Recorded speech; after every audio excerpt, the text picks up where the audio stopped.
Olá pessoal, sejam muito bem-vindos a mais essa aula de Biologia. Hoje nós vamos trabalhar a segunda aula de Ecologia da nossa playlist aqui do YouTube, tá? Que é Estrutura dos Ecossistemas, tá bom? Trabalhar alguns conceitos principais para ajudar vocês no conhecimento aqui dessa parte da Ecologia, que é um conteúdo tão cobrado nos vestibulares. Então, primeira coisa, vamos lembrar que o que é um ecossistema? Ecossistema é uma união da chamada biocenose, que nada mais é do que a comunidade, tá? Naqueles níveis de organização da ecologia, e o biótopo. O que é o biótopo? É o local da vida. São aqueles fatores abióticos, como luz, temperatura, umidade, salinidade, entre outras coisas, tá? Então, quando você une os seres vivos, que é a biocenose ou comunidade, junto com o biótopo, que é o local da vida, nós temos então um ecossistema. Então, esse biótopo, na verdade, ele vai definir a biocenose, não o contrário. Então, se você tiver uma alteração no ambiente, um ambiente de floresta, por exemplo, que foi desmatada, né, e se tornou um deserto, esse biótopo vai influenciar nos seres que vão acabar sobrevivendo. Como na seleção natural, futuramente haverá uma modificação dessa biocenose, dessa comunidade que faz parte desse ecossistema. Tá? O segundo conceito de hoje é o habitat. O que vem a ser habitat? Habitat é o local preferencial da vida de um ser vivo, ou seja, é o local onde eu irei encontrar, preferencialmente eu irei encontrar esse ser vivo. Tá? Como exemplo, temos aqui tubarões no mar, leões na savana, um macaco numa floresta, tá? É o local onde normalmente eu posso associar a imagem desse ser. Eu não vou pensar num macaco no deserto, tá? Então, basicamente é isso, é o local onde esse ser mora, tá bom? Então, aqui nós temos o exemplo, né, que eu tinha comentado, o macaquinho na floresta, tá? Esse macaquinho aqui é o macaco prego, ok? Ele é bem conhecido por roubar coisas dos seres humanos, né? Então, se você está ali num local onde tem macaco prego, ele vai muitas vezes furtar ali alguma coisa da sua bolsa, do seu lanche, um chinelo, um protetor solar, o que você estiver dando bobeira ali, esse macaquinho é capaz de roubar, tá? Aqui o leão, que é o rei da selva, né? Mas na verdade ele não vive na selva, nem na floresta, ele vive na savana, que são campos semelhantes aos cerrados que nós temos aqui no Brasil, tá? E aqui o tubarão, né? Esse é o Bruce, né? Do Procurando Nemo. Quem nunca assistiu Procurando Nemo, por favor, faça essa lição de casa, tá bom, gente? O outro conceito aqui que eu tenho para mostrar para vocês é o conceito de nicho ecológico. Nicho ecológico é um conceito muito importante, cai muito nos vestibulares. Refere-se ao papel que o ser vivo exerce no ambiente. Não tem gente que confunde nicho com habitat. Habitat é o local onde ele mora. Nicho é o que ele exerce, o que ele faz. Então está sempre relacionado com alimentação, está relacionado com abrigo, né? Onde que ele vai morar, onde que ele vai se esconder, tá? Como que ele se reproduz, ok? Quem são os parceiros de reprodução, quais são as técnicas ou táticas, né, que o macho geralmente usa para conquistar a fêmea, que tipo de inimigos naturais que esse indivíduo tem, tá? A sua estratégia de sobrevivência, tudo isso faz parte do nicho ecológico. Então, por exemplo, algumas aranhas, elas têm duas estratégias. Uma estratégia chamada de senta e espera, que é que ela gasta energia produzindo uma teia complexa e depois ela senta e espera a teia fazer seu papel de capturar a presa. Já outras aranhas têm a estratégia de busca ativa, né? Elas caçam suas presas. Então, são estratégias diferentes, quer dizer que elas ocupam nichos ecológicos diferentes, tá? Charles Elton, em 1927, definiu o nicho como a seguinte situação: é o conjunto de relações e atividades próprias de uma espécie, ou seja, o modo de vida único e particular que cada espécie explora o habitat. De modo geral, pessoal, duas espécies não podem ocupar o mesmo nicho ecológico, tá? Então, se a gente tem, por exemplo, duas espécies aqui, ó, que tem, opa, que tem, por exemplo, um nicho, deixa eu aumentar aqui, o nicho ecológico da espécie A e você tem o nicho ecológico da espécie B, tá? Nesse ponto aqui, onde os dois nichos eles se sobrepõem, tá? Esse aqui é o ponto em que vai haver uma competição. Haverá aqui uma competição. Por quê? Porque eles, de certa forma, estão ocupando o mesmo nicho ecológico. Competição. Tá bom? Então, quanto maior for essa sobreposição de nicho, maior será a competição, de modo com que duas espécies não podem ocupar exatamente o mesmo nicho ecológico, porque isso pode levar a um processo chamado de exclusão competitiva. Tá? Isso aqui é chamado princípio de Gauss.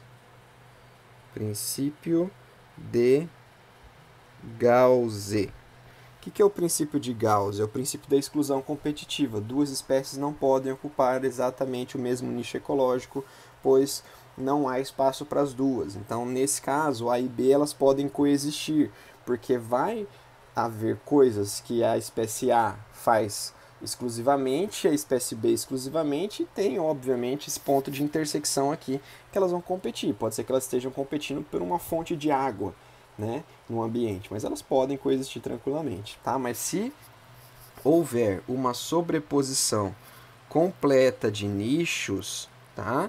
Como esse caso, aí não é possível a sobrevivência. Aí haverá uma competição, essa competição será tão severa que levará à exclusão de uma das espécies, tá bom? Bom, aqui um exemplo de nicho então para vocês. Eu vou citar o exemplo das algas. As algas têm o seu habitat numa região do lago em que tem luz solar, ou seja, a região fótica do lago, certo? Já o exemplo de nicho, o nicho ela realiza fotossíntese, é um papel dela, ela serve de alimento para outros peixes, ela necessita de sais minerais, ela reproduz, tá? Então é uma série de situações que caracteriza o papel desta alga neste habitat. A gente pensa assim, a alga está nesse habitat e tem esse nicho. Se essa alga for extinta, o que vai parar de ser feito ali?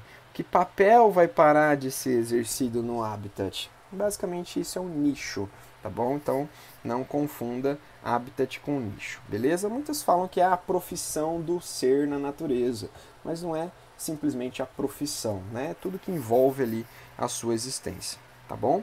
E aqui a parte dos componentes do ecossistema. Então todo mundo que faz parte do ecossistema, né, os seres vivos ali, da biocenose, eles são classificados de acordo com o modo que eles obtêm seus alimentos. Então eu posso ter a classificação de produtores, eu posso ter a classificação de consumidores, eu posso ter a classificação de decompositores. É isso que nós vamos ver agora, tá? Os produtores, eles são os chamados autótrofos. Eles são aqueles capazes de realizar fotossíntese ou quimiossíntese. De modo geral, a síntese é um processo chamado de anabolismo.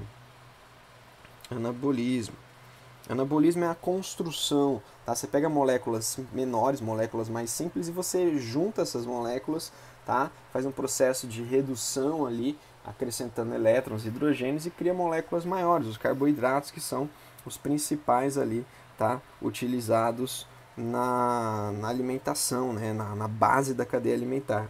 Então utiliza energia da luz do sol ou energia química de oxidações de outras moléculas para transformar a matéria inorgânica, basicamente gás carbônico e água, tá? Basicamente é isso, gás carbônico e água, em matéria orgânica. O que é matéria orgânica? Basicamente carboidrato, tá? A quimiossíntese, um exemplo, nós temos aqui a amônia é oxidada na presença do oxigênio, formando nitrito e liberando energia. Então isso aqui ocorre com as bactérias nitrificantes, tá? No ciclo do nitrogênio, que nós vamos ver mais adiante aqui nesse curso de ecologia. tá? Além disso, depois que essa energia foi produzida, ela vai ser encaixada nessa reação. Aquela bactéria vai pegar o gás carbônico, vai pegar a água, vai pegar essa energia usada na oxidação da amônia, vai produzir o seu carboidrato e vai liberar oxigênio, tá? Lembrando que na fotossíntese, aqui na fotossíntese, que é essa equação padrão que todos vocês devem saber, se você não sabe, escreve essa equação, cola lá no seu quarto, atrás da porta, no teto, em algum lugar, porque isso aqui é obrigatório para o vestibulando, tá? Na verdade, o primeiro carbo da fotossíntese é um carboidrato de 3 carbonos, que a gente chama de PGAL, ou PGAL, que é o gliceraldeído fosfato. Depois que esse PGAL, ele vai virar a glicose. Mas a primeira síntese, no caso, é a síntese, tá, do gliceraldeído fosfato, beleza? Então aqui são as duas formas de obtenção de energia, de obtenção de alimento pelos produtores. Ou é quimiossíntese, está restrito ali a bactérias, tá? Principalmente bactérias do solo, ok? E fotossíntese pode ser realizada por bactérias também, né, por cianobactérias, por algas e pelas plantas. Então a fotossíntese ela tem uma importância muito grande, principalmente para a nossa cadeia alimentar em si.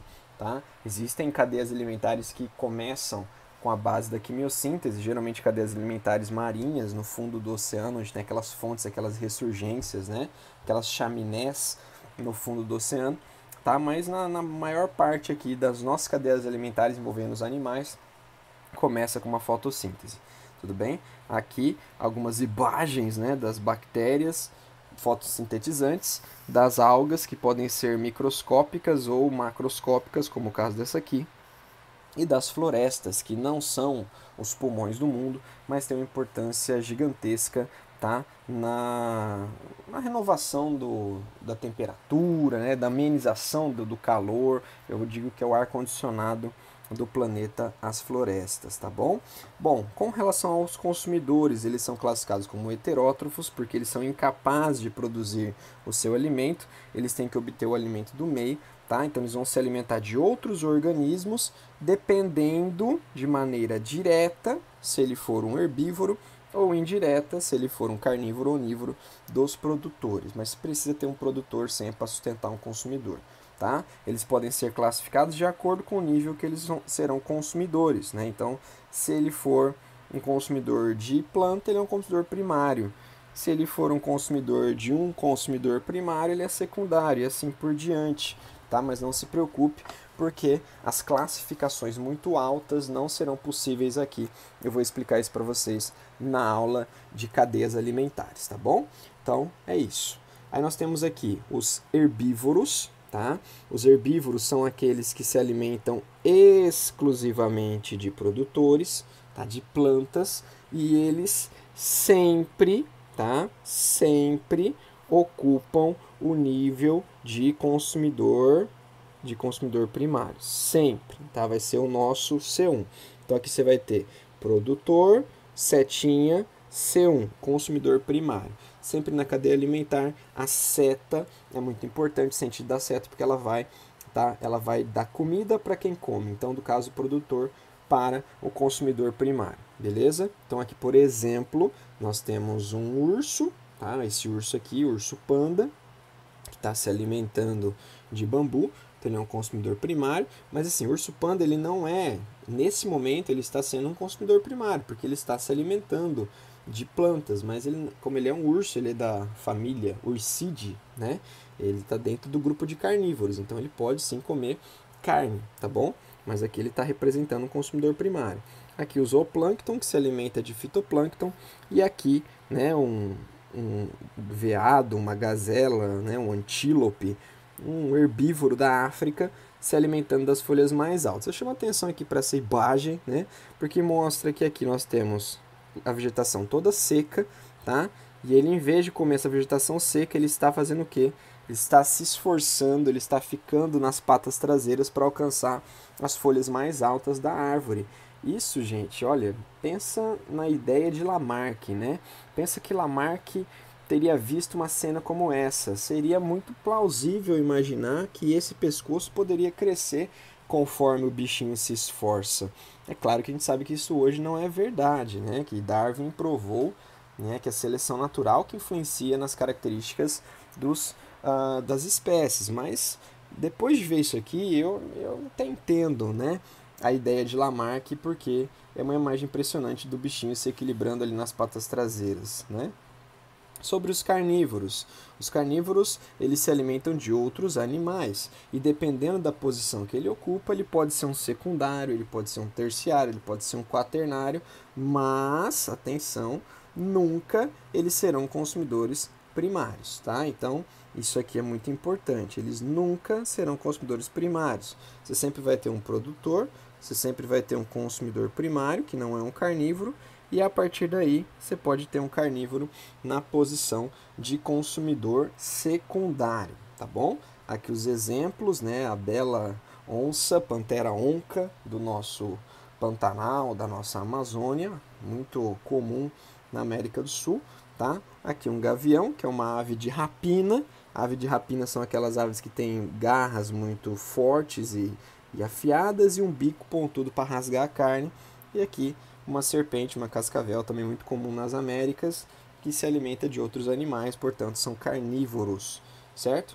E os onívoros, para fechar essa parte de consumidores, eles se alimentam de vegetais e de animais, eles não têm assim, né, uma preferência, eles têm o corpo adaptado ali aos dois tipos de alimento, né? Os herbívoros geralmente eles têm dentes chatos para triturar o vegetal, ele tem um intestino bem longo para poder digerir a celulose, enquanto o carnívoro tem dentes afiados para rasgar a carne e um intestino muito curto, porque a digestão da carne tem que ser rápida, né, para eliminar logo as fezes. Já o onívoro ele é intermediário, ele tem alguns caninos um pouco mais pontudos, dentes mais chatos, ele tem uma adaptação para poder consumir os dois tipos de alimento. É claro que a gente não pode comparar, né, a eficiência de um onívoro em digerir celulose, por exemplo, com um herbívoro, né?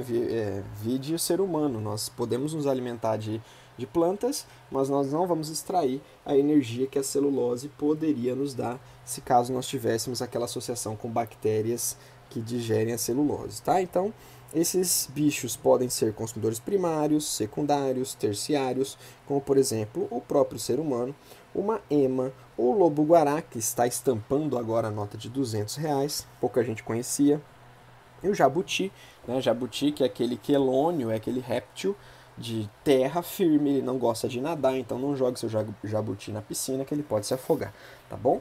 Então aí nós temos essa característica, né, dos onívoros. Então aqui o jabuti, aqui o lobo-guará, ele tem essa cara meio de cansado, né, essa hiena meio atropelada, e aqui a ema, né, o avestruz é da África, a ema é seu parente das Américas, tá? Muitos avestruzes agora também estão nas Américas pela questão do cultivo ali, da produção de avestruz em cativeiro. E por fim os decompositores, né? Os decompositores são chamados saprófitos, são aqueles que se alimentam de matéria orgânica em decomposição, né? Eles vão decompor a matéria, devolver os nutrientes para o ambiente. Eles vão fazer a chamada ciclagem dos nutrientes, isso é muito importante, tá bom? Alimentam-se da matéria orgânica de cadáveres e de excrementos. Alguém me perguntou, professor, o urubu é um decompositor? Não, o urubu é um necrófago. O urubu é um bicho que come bicho morto, tá? Então ele simplesmente vai se alimentar daquilo ali. Ele não vai fazer a decomposição, ele não vai transformar aquela matéria em oxigênio, em gás carbônico, em nitrogênio, vai devolver isso para a atmosfera. Isso aí é característica só de decompositor, que são fungos e bactérias. Porém, fungos e bactérias, eles podem ocupar qualquer lugar na cadeia alimentar, menos produtores, obviamente. Eles podem ser primário, secundário, terciário, dependendo de qual fonte de alimento que eles vão estar consumindo, tá? Então aqui os fungos, aqui, né, o cogumelo, orelhas de pau, aqueles fungos em forma de uma penugem, né, as hifas que crescem nos frutos, no morango, por exemplo, tá bom? E as bactérias também, certo? Aí, gente, na próxima aula, eu já vou encerrar essa aula aqui para não ficar muito longa. Logo abaixo na playlist você vai encontrar essa aulinha de cadeia alimentar que eu vou dar continuidade, tá bom? Um grande abraço e até a próxima.